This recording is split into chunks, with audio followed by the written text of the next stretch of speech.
Lola kanina. Ito na pala ulit siya nagtatrabaho? Assistant na siya ni Julia. Pero bakit po? Akala ko po ba sobrang galit niya sa kanya? Kasi sa kanya galing yung master plan na gagamitin natin to counter distillery of Legat. So I think it's just fair na i-hack ko siya ulit. Yun lang po ba ang dahilan? Mami? Anak? Anak? Ano nangyari? Nasaan ako? Anak, magaling ka na. Maayos ang pananalita mo. Paano kaya ito?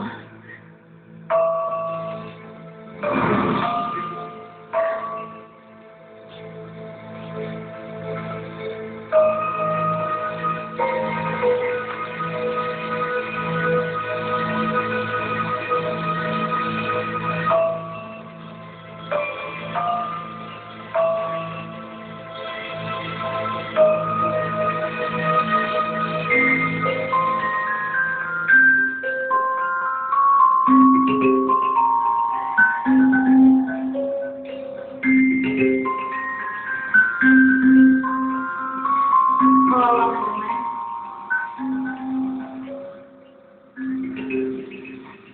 Sino ka? Isang kaibigan ko ba yun? Nagagalawan ko siya ng katinghan. Ipakabait ka lang eh. Ganyan ka na. Masaya ako. Patawarin niyo po ako. Takot pa talaga ako, ma. Ayoko kung makita niyo po ako. Lalong-lalo na po ni Lolo. Bakit, anak? I trust you, kaya tatapatin kita, Connie. Pumayag akong bumalik si Lola, hindi lang dahil sa malaking magagawa niya sa kumpanya.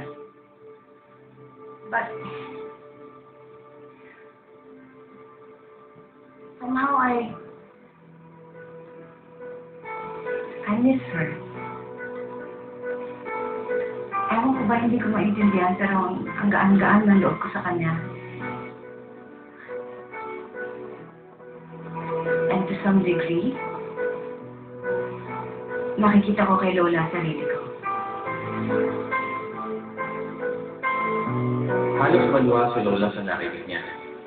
Doon lang niya napatunayan ang totoo ang bakso ng dugo. Kaya nangako si Lola sa sarili niya na hindi na niya muling bibigoyin ang kanyang ina. Hindi ako karapat-dapat na maging isang lubrigat. Alam ko, babe.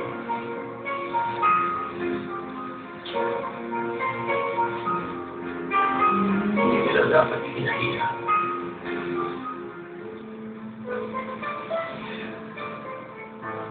Marami akong maling nagawa. At dahil sa mga kamalian yun, nawala ang lahat na importante sa buhay ko. Ikaw, Kuya Lalo,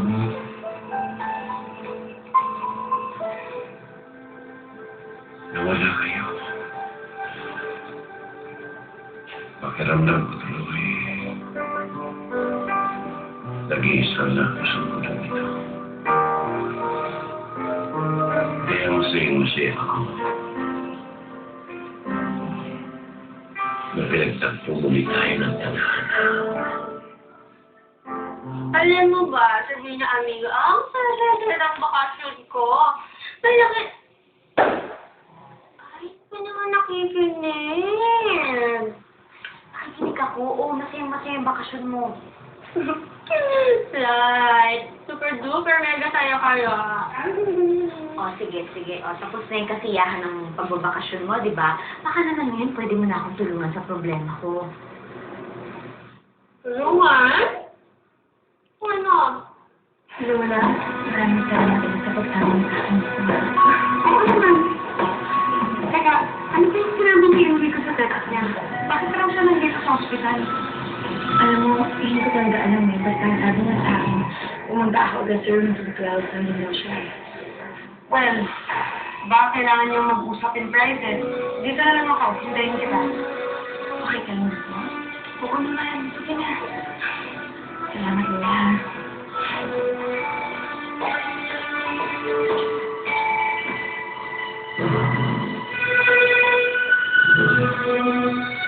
Gano'n hilig.